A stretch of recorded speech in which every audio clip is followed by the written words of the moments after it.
மாரிமக மாயம்மா மனக்குறைய தீர்க்கும் அம்மா இருவெள்ளி விரதஞ்சொல்லி எடுத்து வரோம் முழப்பாரி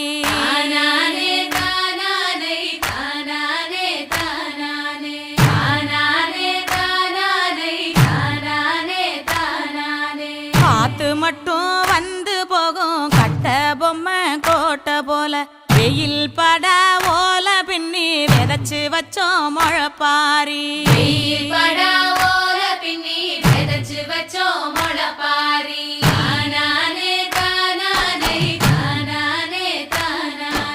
நடுவினிலே பொத்தி வச்ச நல்ல நல்ல ஓட்டிலெல்லாம் வித விதமா பயிர் விதைச்சு வெக்காளிக்கு போடுங்கம்மா.